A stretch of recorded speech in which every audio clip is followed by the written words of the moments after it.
It's 9:47 on the 4th of July. The first big shell goes off 3 blocks over, and your dog is already gone, wedged behind the toilet, clawing at the back door. You call his name, and he doesn't even hear you.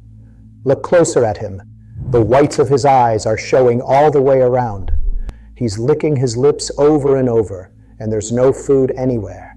He's panting hard in a house that's sitting at a comfortable 68 degrees. There's drool pooling on the floor. His ears are pinned flat to his skull, and his whole body is shaking. That's not drama. That's a nervous system in full panic. Here's the part most people miss. Those booms don't just sound loud to a dog. They land like pressure against ears far sharper than yours. Nearly half of all dogs come apart on nights like this, and more dogs bolt and go missing on the 4th of July than any other day of the year. So you do what you were told. Hold him tight, let him hide. Toss him a treat and act like nothing's wrong. None of it works, does it? Squeezing a panicking dog can trap him. A treat is useless to an animal too flooded to chew. You were handed guesses, not a method. The pet store has answers too. A $40 anxiety vest, a behavior consult that runs into the thousands, prescription pills that have to be dosed and tested weeks ahead of tonight. Real tools, some of them, but none of them help you right now at 9:47 with the show already going. I've spent decades treating animals, and the calmest handler I ever knew taught me this on a storm night, working shelter dogs, long before I had a clinic of my own. Give me 60 seconds. I'll show you a setup built from 3 things your dog already does to soothe himself. And here's the part that'll stick with you. Calming him was never about holding the fear down. It's about handing his body a job that shuts the fear off from the inside. Let me tell you what's actually happening inside your dog when that first shell goes off. His body flips a switch. It's the same switch every animal has, the one that reads danger and floods the system with stress hormones, cortisol and adrenaline, in a heartbeat. His pulse climbs, his muscles lock up, and the thinking part of his brain, the part that would normally hear you say his name and come to you, goes quiet. That's why he won't listen.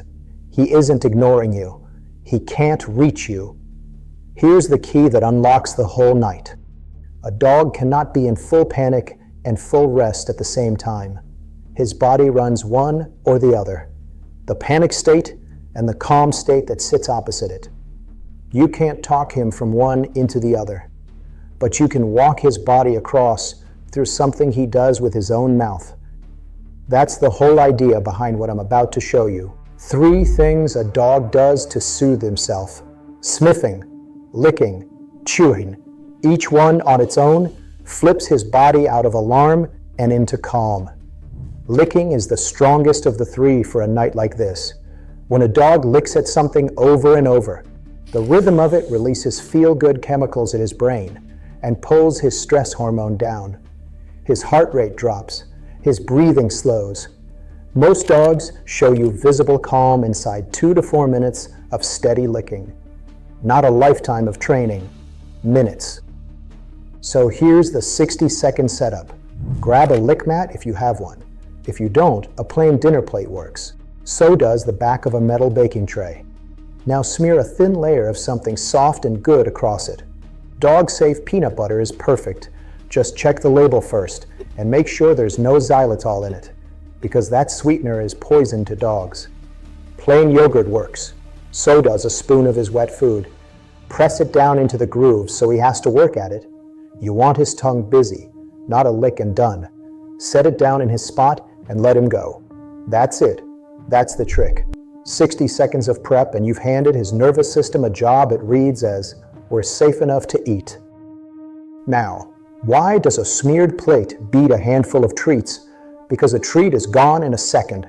One gulp and he's back to shaking. The magic isn't the food, it's the licking. The long, steady, repetitive motion of it. That's the part that trips the calm switch. And a mat makes it last 10, 15 minutes instead of 1. Want to make it work even better? Build him the right room first, before the sun goes down. Pick a spot deep in the house with the fewest windows, so there's less flash and the walls muffle more of the noise.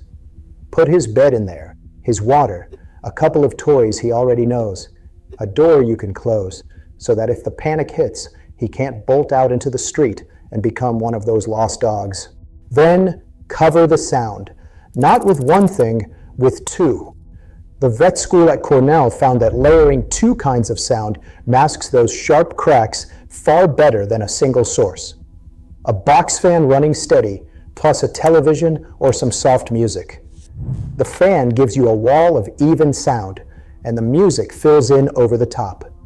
Between the smeared mat and the covered room, those explosions outside lose most of their grip. You can add one more layer, and here I want to be straight with you, because being honest serves you better than overselling. Gentle pressure. A snug wrap around your dog's body, like a swaddle on a baby. You can buy an anxiety vest for this, or you can fold a bath towel and tie it snug across his chest and back. The idea is that steady, even pressure releases calming chemicals and settles some dogs down. Some owners swear their dog stops trembling the moment it goes on. But here's the honest part. When researchers went back and looked hard at the studies on pressure wraps, they found the evidence is thin, real but weak. It helps some dogs and does nothing for others, and nobody's proven exactly why. What they did find is that it's safe. It won't hurt him to try. So treat the wrap as a helper, not the hero. And one more thing, it works far better if your dog is already used to wearing it from a calm, ordinary day, not strapped on for the first time in the middle of his worst night. Now I owe you the honest limits of all this, the same as I tell you across my own exam table. This setup handles a normal, nervous dog through a rough evening. It is not a cure for a dog whose fear runs to the extreme.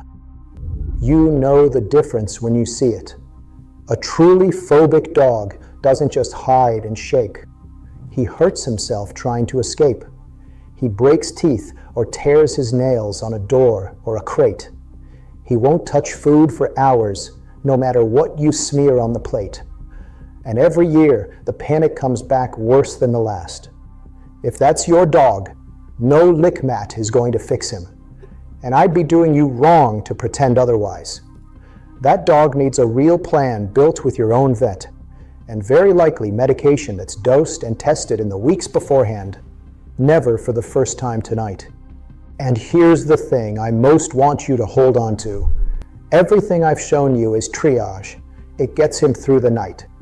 The actual fix, the thing that changes what fireworks mean to him for good, is slower work. It's called desensitization. You play a recording of fireworks at a low, low volume, quiet enough that he stays calm, and you reward that calm. Over weeks, you nudge the volume up, a little at a time, never past the point where he can handle it. Bit by bit, his brain rewrites the story, until a sound that used to mean terror starts to mean nothing at all, or even something good. That's the long game, and it's worth playing. But it starts on an ordinary Tuesday in the quiet, not on the 4th of July. Tonight, you get him through, you give his mouth a job, you build him a den, you cover the noise, and you let his own body do the thing it already knows how to do. So tonight, before the sky lights up, get it ready. Smear the plate, close off the quiet room, turn on the fan and the music. Then let your dog's own tongue do the work of pulling him back from the edge. Remember what really happened here. You were never meant to hold his fear down by force. You hand his body a small job, and it switches the panic off on its own. That's the whole secret. If this got your dog through the night, subscribe. I put out plain, science-backed help like this, so the animals you love get the calm, steady care they deserve, long before the next holiday sneaks up on you.